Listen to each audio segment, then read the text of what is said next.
Hello everyone and welcome to the Footy on DL podcast.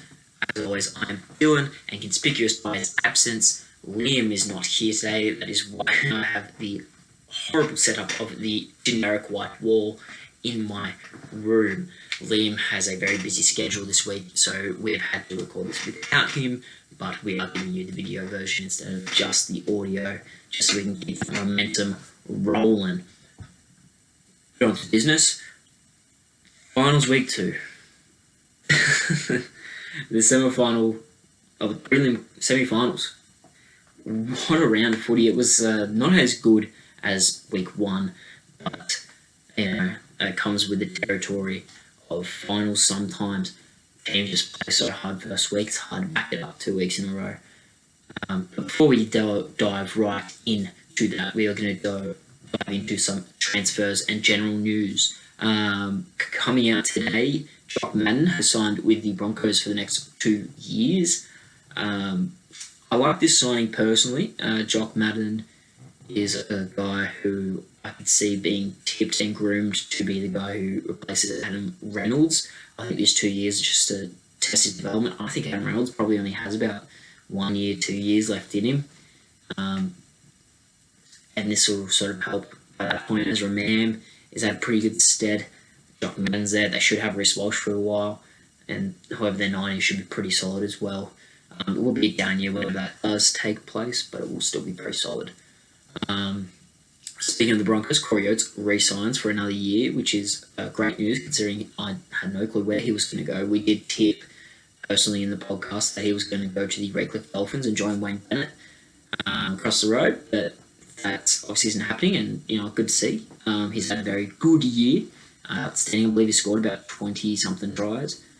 It's probably his best year so far, and I think he can definitely back it up next year, and it's good for them to have an experienced guy in the back line there, and it's such a young team. Moving on to another team in Queensland, Eastern Masters from the Gold Coast Titans has signed with the Huddersfield Giants, the Super League club, for 2 years. It's going to happen. I don't see him getting much time. In the Titans backline, it's very jam-packed with just your solid first-grade talent. And his son Masters, he sort of struggles to get a gig, just so many errors. Like you look at that backline, it's your fullback, it's a toss-up if you want to go Campbell or Brimson, really, for me. Your wingers, you've got Jojo Fifita, you've got Greg Marju, Phil Sami, Patrick Herbert, all these other players as well. That Corey Thompson, who doesn't get a look and he's so good. There'll be a couple more people who will leave the Titans, I think. He's not first. And a couple that I believe we might have touched on already in the podcast, but we'll touch on them again. Jacob Little to the Dragons is a 1-year deal. I think I touched on it last week. I thought this could be a sign that Harold Sloan and a bunch of those other young guns that I think the Dragons need to keep for their future are on their way out the door. Basically, for me, it means Bud Sullivan is out the door. I joked that Ben Hunt's out the door, but I doubt it. They're also rumoured to be tied to David Fifita when he comes a contract in 2024. Look, David Fifita, I don't think it's what they need. I think they need to sort out their spine first before they look at these fringe edge players. Be good to have, and it'll definitely help attract more talent for the future, because obviously Ben Hunt's towards tail end of his career. I mean, he's definitely up there in Dally M contention this year, so he's had one of his best years. But with that being said, he is getting up there in age, and who knows, with health and sports science the way it is today, he could stick around for another 5 years, and that could be a great signing for them. Bring some much needed strike, especially with, if they keep Sloan, that's some good power there. He could be anything, as everyone loves to say in the rugby league community. You've got Paddy Ramsey's been very good, Matt Feeney, all these players, Bud Sullivan, Amone, good players there. So could be good things for the Dragons, and this is basically a 1-year loan to see how Little goes. Hopefully he can stay healthy. Pretty much like the Matt Duffy signing to the Bulldogs, Paul Vaughan.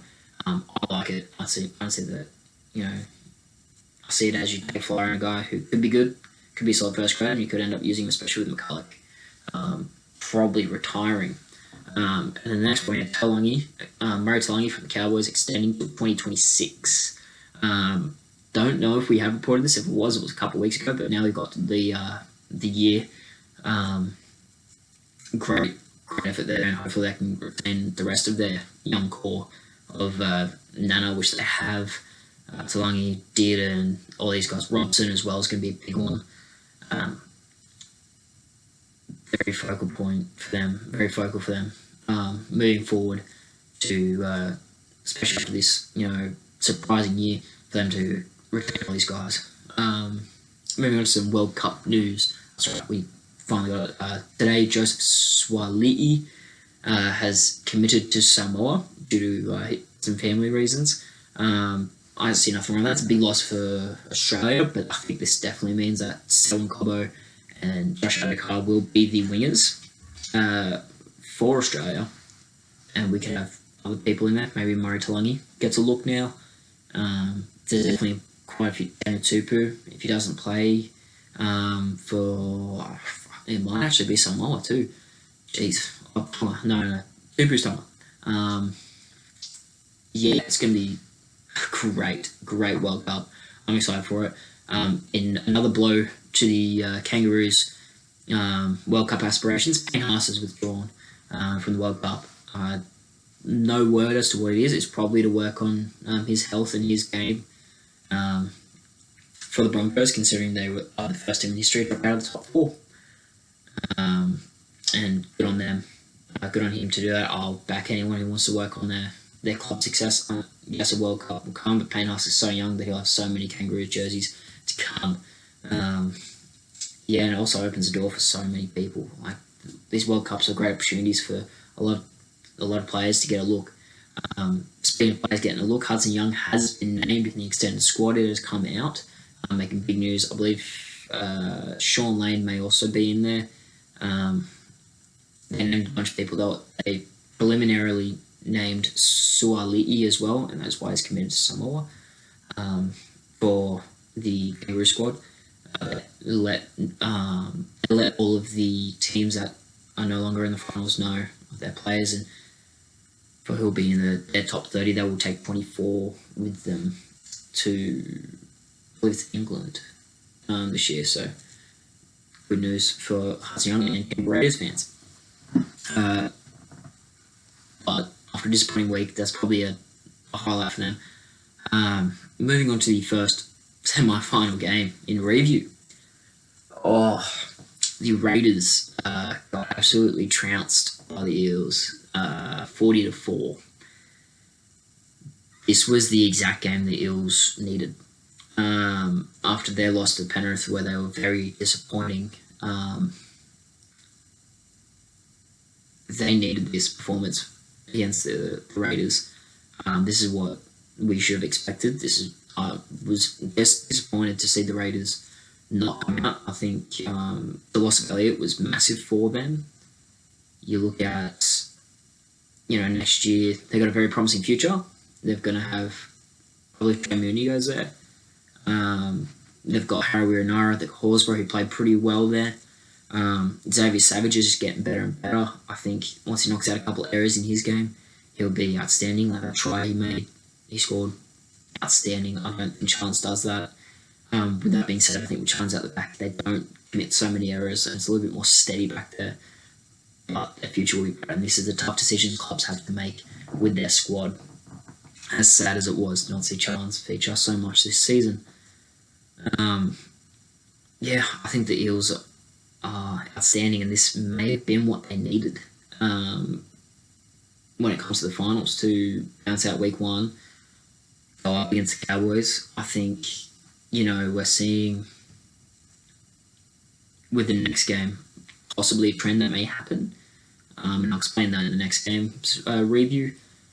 Look, I think the way we sort of previewed it last week, when we went player for player, didn't really do this justice, and I think it kind of showed. I think what we sort of need to do now, and what I will probably do moving forward, is look at these games and these lineups as packs themselves. So the backs, the spine, full back, and a bench. that's probably the way to do it. Yes, players can win games, but it is definitely a combination of how those players mesh.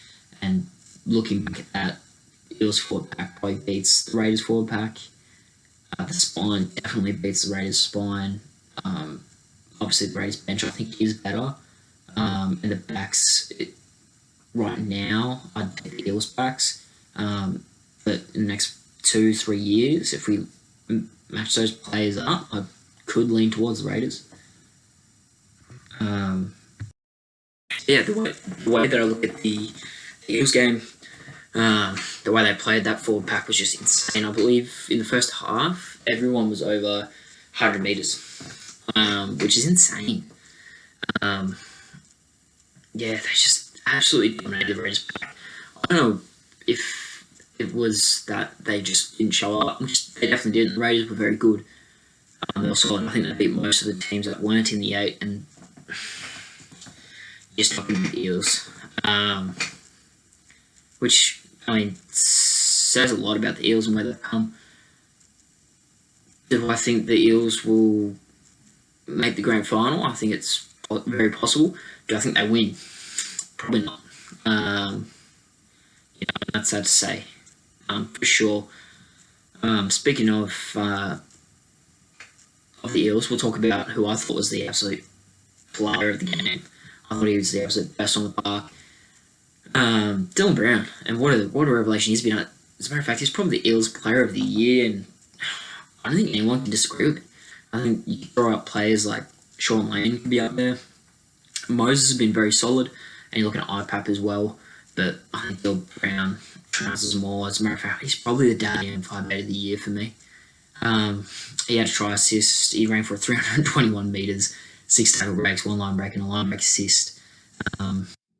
Just absolutely smashed it this game, and I think he's outstanding. And there's a reason why the Storm are looking at bringing him in as Munster's replacement.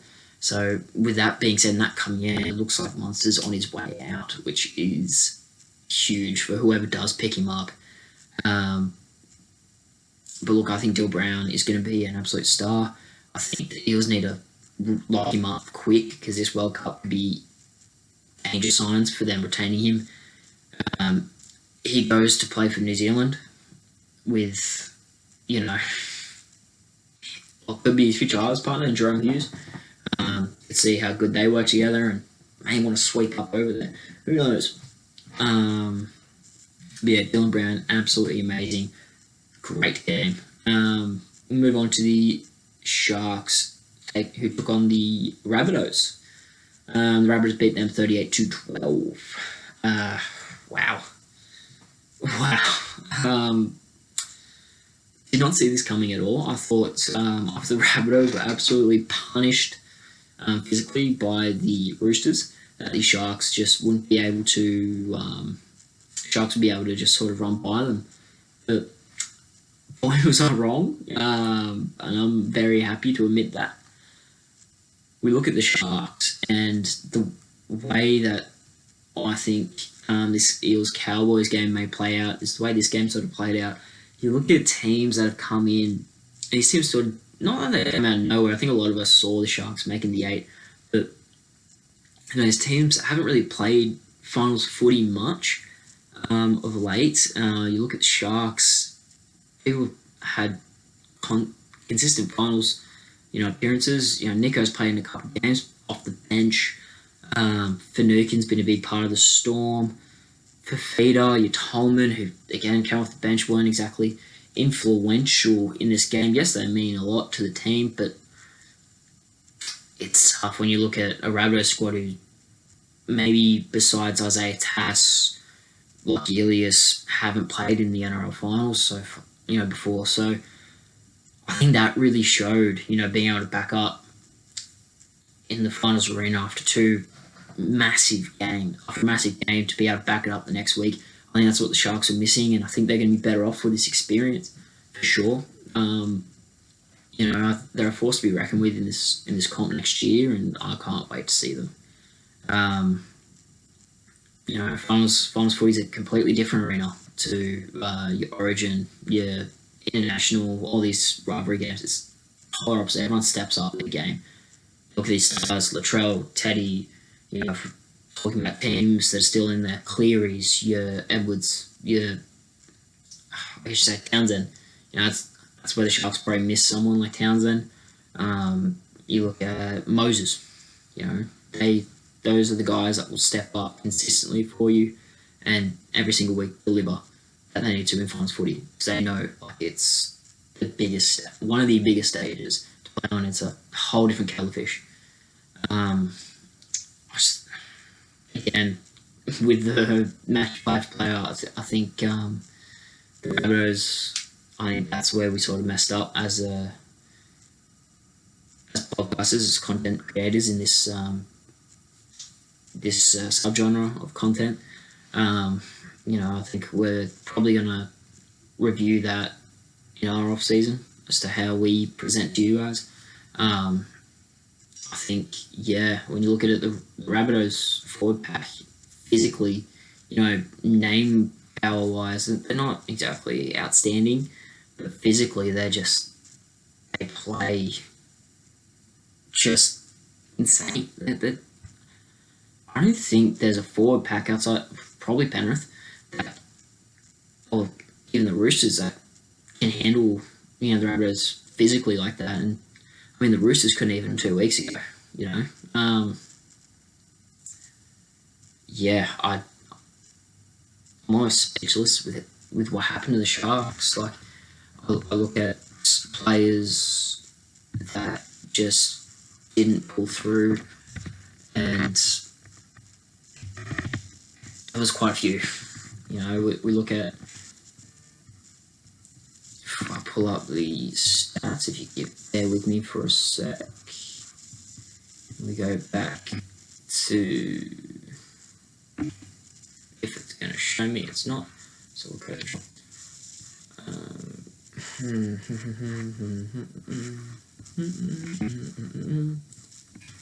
There we go. So we're going to look at the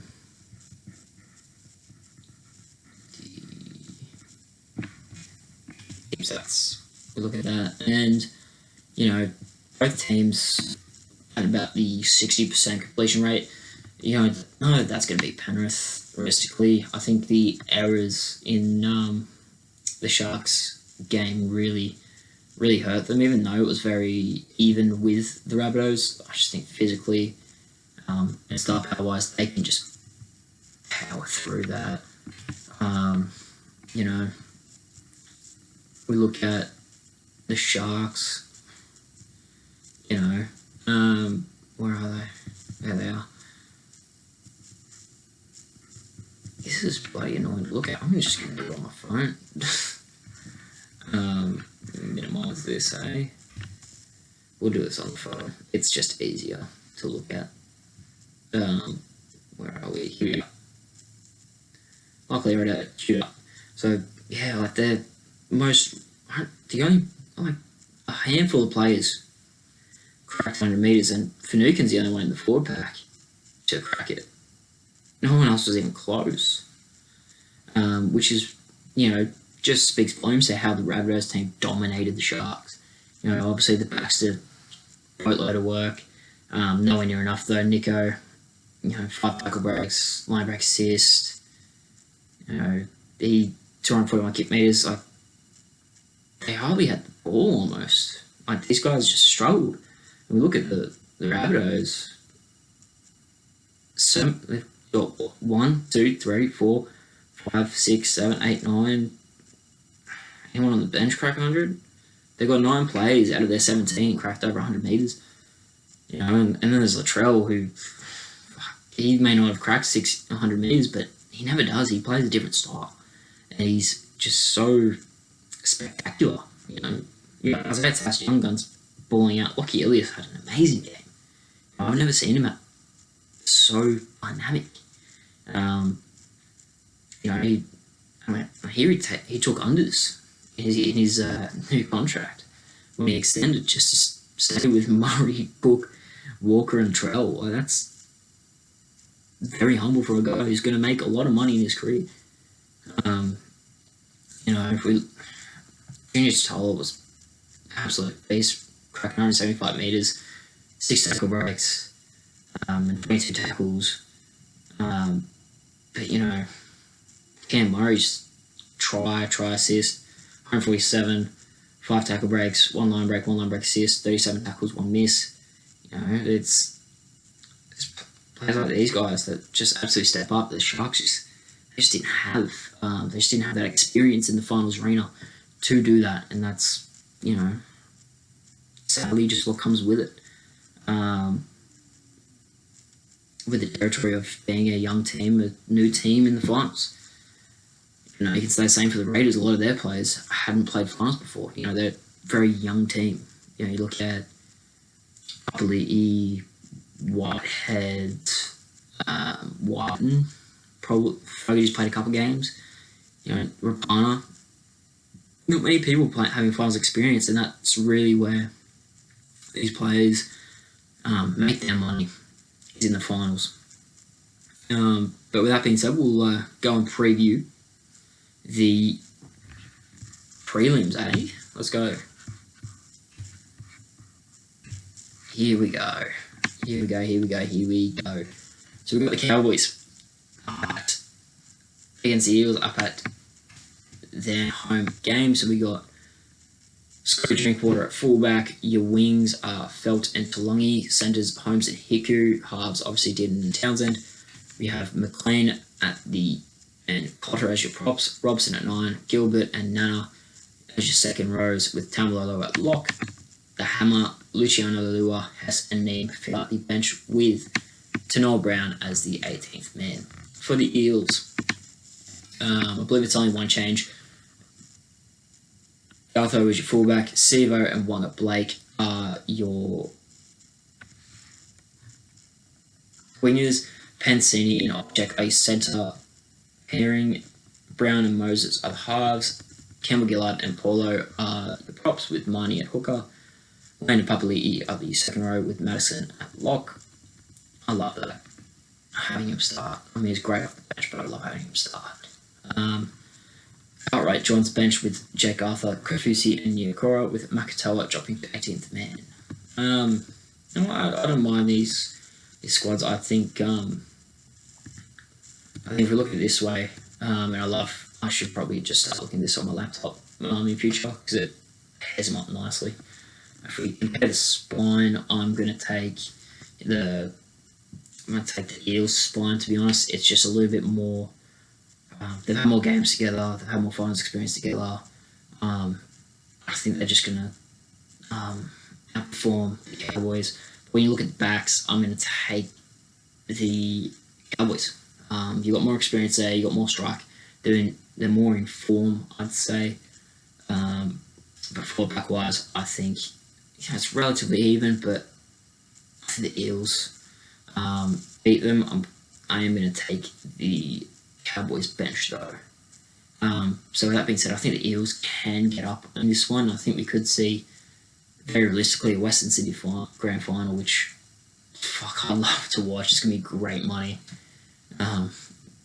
Great value for everyone's money who does go to the grand final. But yeah, if I had to pick a scoreline, it's going to be 1-12. I don't see us getting blowouts again this week. And if they have the betting slips on there, they do not have the odds. I believe the Cowboys are favourites too. And we'll go on to the grand final rematch. Panthers and the Rabbitohs at Accor Stadium. This was another thing about the Sharks-Rabbitohs game. It was the Sharks' home game, right? It's at Accor, which is well-known Rabbitohs' home field. So, and it's the same with this game. It's at Accor Stadium. Not that it should matter for Penrith at all, but I think it does matter for these younger teams, especially the Sharks, to not be able to play at their home ground, especially when their opponent, it is their home ground. Speaking to someone that was at the game, they said there was a bunch more Rabbitohs supporters than there were Sharks, and you can see that, I think, and home field advantage means a lot to teams. It does so much. And yeah, I think we could see something like this, but I think the Panthers are just so good that it'll be close. I mean, it's going to be a great game. If the Rabbitohs, it's really going to be, if you look back to their last game in the regular season, the Rabbitohs were very much chancing their arm. They were, trying to match them, and it was a test of who's going to tire out first. And the Rabbitohs really close to getting them, and I think they're just on an absolute tear right now. They have looked so strong in the games against the Roosters and the Sharks. I think Penrith might get a surprise this week. Looking at the Penrith squad, there is only one change.